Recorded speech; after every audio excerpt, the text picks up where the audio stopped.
Hey everyone, I am Vishal Upadhyay. Now India के नज़रिए से एक बहुत ही क्रिटिकल डेवलपमेंट हुई है और वो क्या डेवलपमेंट हुई है कि जापान के बाद अब नेपाल ने भी भारतीय आमों पर रोक लगा दी है और रोक लगाने का कारण जापान से अलग बताया है नेपाल ने। तो आज हम इसे डिटेल में समझने वाले हैं दोस्तों कि ये पूरा टॉपिक क्या है और डिटेल में मैं आपसे एक्सप्लेन करूंगा क्या रियल में ये क्वालिटी का ही इशू आया है निकलकर या फिर इसके पीछे कोई जियो पॉलिटिक्स का गेम भी है। एंड इसके साथ में एक चीज पर हम और चर्चा करने वाले हैं दोस्तों, क्या इससे इंडिया की जो ग्लोबल इमेज है वो भी इससे कुछ कमजोर होगी या इंडिया की सॉफ्ट पावर पर भी कुछ असर पड़ने वाला है। और इसके साथ में दोस्तों मैं आपके लिए ये भी समझाने वाला हूँ कि एक प्रक्रिया होती है फ्यूमिगेशन, उसको भी विस्तार से समझाऊंगा जिसके कारण जापान ने इंडिया आमों पर रोक लगा दी है। तो बिना किसी देरी के पूरे टॉपिक को डिटेल में समझते हैं, बहुत ही आसान और सिंपल सरल भाषा में। तो चलिए शुरू करते हैं। नाउ सबसे पहले हम ये जानते हैं कि ये पूरा मामला है क्या। तो सबसे पहले बहुत ही आसान और सरल भाषा में आपको समझा रहा हूँ कि नेपाल ने भी इंडियन मैंगोज को बैन कर दिया और जापान ने भी मैंगोज को बैन कर दिया है। लेकिन नेपाल का क्या रहा है, नेपाल ने बोला है कि जो भारतीय आमों पर पेस्टिसाइड लेबल मिला है वो हमारी एक निश्चित लिमिट है, उससे ज़्यादा मिला है, मतलब ज़्यादा कीटनाशक का उपयोग हुआ है, जिसके कारण नेपाल के जो आम जन हैं उनके स्वास्थ्य के लिए खतरा उत्पन्न हो सकता है। ये तो आप समझ गए, ये नेपाल की भाषा है। अब हम समझते हैं जापान की। तो जापान ने भी भारत के बहुत सारे, चाहे लंगड़ा हो गया चाहे अल्फांसो हो गया, बहुत सारे आमों पर रोक लगा दी है। और जापान ने क्या रीजन बताया दोस्तों, तो जापान ने बताया जो इंडिया का फ्यूमिगेशन या क्वारंटीन प्रोसेस है उसको अच्छे से इंडिया ने अप्लाई नहीं करा है, उसके कारण हम ये रोक लगा रहे हैं, इस एक्सपोर्ट पर रोक लगा दे रहे हैं अपने देश में जो भी हम इंपोर्ट करेंगे। तो डिटेल में अब आगे बढ़कर हम ये समझने वाले हैं क्या ये एक नॉर्मल बैन है एक क्वालिटी को लेकर या फिर इसके पीछे कोई जियो पॉलिटिक्स है। अच्छा, उससे पहले हम ये समझ लेते हैं ये फ्यूमिगेशन होता क्या है। तो देखो दोस्तों, भारत से बाहर फल भेजने की एक प्रक्रिया होती है। उस प्रक्रिया में क्या होता है, देखिए कोई भी जैसे फल मक्खी हो गए, आप समझ पा रहे हो, उसके लावा हो गया, तो बहुत सारे कीट जो हमें दिखते नहीं है आंखों से वो फलों के पास पाए जाते हैं, फलों के अंदर तक चले जाते हैं। आप समझ पा रहे हो, कभी कभी ब्लैक सर्कल भी आपने देखे होंगे फलों के ऊपर। तो ये जो फ्यूमिगेशन होता है इसके थ्रू गैस वगैरह का यूज करा जाता है, आई डोंट नो, लेकिन इसके थ्रू क्या करा जाता है, ये जो फल मक्खी होती है, जो उसके लावा वगैरह होते हैं दोस्तों, उसे पूरी तरीके से हटा दिया जाता है। क्योंकि देखिए यूरोप रहा ना, यूरोप वगैरह जो देश रहे, जापान रहा, ये बहुत ज़्यादा मतलब एकदम स्वास्थ्य को लेकर बहुत ज़्यादा मतलब अवेयर रहते हैं हद से ज़्यादा।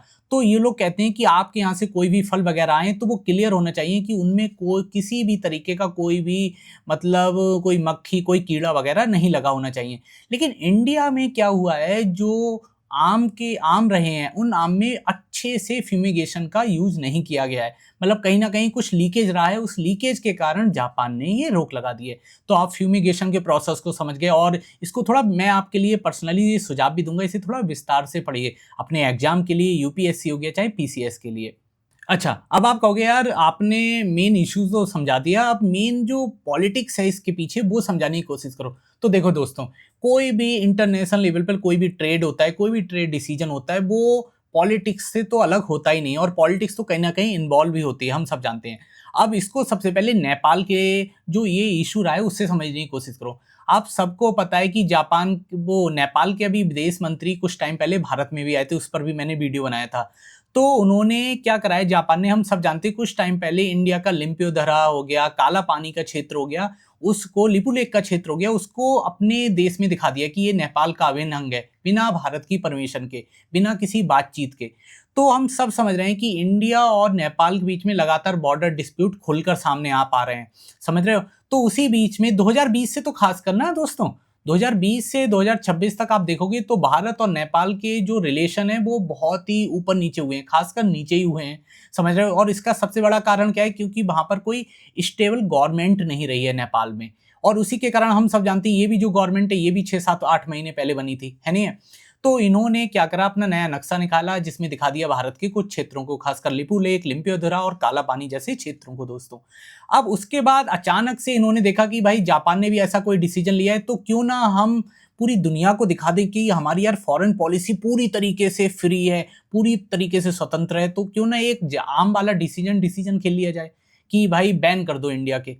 तो देखो इंडिया के लिए तो कोई बहुत बड़ी बात है नहीं, क्योंकि हम सब जानते हैं नेपाल कितना बड़ा है यार, भारत के आमों का इंपोर्टर होगा, छोटा सा देश है, समझ पा रहे हो, भारत को इतना ज्यादा प्रॉब्लम नहीं होगी। लेकिन यहाँ पर ये दिखाता है कि जापान जैसा देश भी कभी कभी अपने रंग पूरे दिखा देता है। नाउ अब समझने की कोशिश करते हैं कि जापान में क्या चल रहा है। तो हम सब जानते हैं जापान के जो लोग हैं, वो जापान की जो गवर्नमेंट है वो अपनी फूड क्वालिटी को लेकर, फूड स्टैंडर्ड को लेकर कितनी स्ट्रिक्ट रहती है, कितना मतलब एकदम, यार वहाँ के तुम वीडियोस वगैरह कितनी देख लोगे इंस्टाग्राम वगैरह पर, कितने लोग वो लोग अवेयर रहते हैं और इंडिया से ज़्यादा रहते हैं। इसमें कोई भी संकोच की बात है ही नहीं, क्योंकि देखिए छोटा सा देश है, छोटे छोटे द्वीप हैं, छोटे छोटे लोग हैं समझ पा रहे हो, कोई बात नहीं होती है, अच्छे खासे बहुत प्यारे लोग हैं।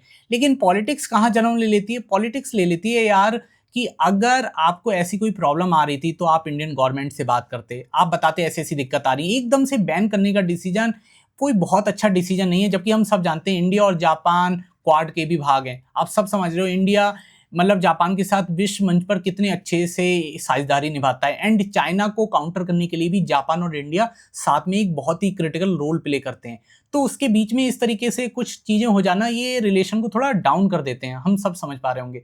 तो आप समझ पाए होंगे कि ये केवल एक क्वालिटी का इशू नहीं है, इसके पीछे थोड़ा थोड़ा पॉलिटिक्स का गेम है, थोड़ा थोड़ा अंडरस्टैंडिंग क्लियर नहीं है, इसका भी मतलब एक गेम है। नाउ अब समझने की कोशिश करते हैं कि कैसे ये जो बैन करा गया है इंडियन आमों को, भारतीय आमों को, ये कैसे इंडिया की जो सॉफ्ट पावर है उस पर सीधी चोट करेगा। आप समझ पा रहे हो? और देखो इसको हमें एक्सेप्ट भी करके चलना पड़ेगा दोस्तों। सबसे पहले तो ये समझ लो, जो भारत के खास आम होते हैं हम सब ने खाए हैं, चाहे अल्फांसो हो गया, चाहे केसर हो गया, चाहे दशहरी हो गया, लंगड़ा, हम सब जानते हैं ये तो यूपी की मतलब जान है यार। केस दशहरी और लंगड़ा आप समझ लो दबा के आता है ये वाला आम।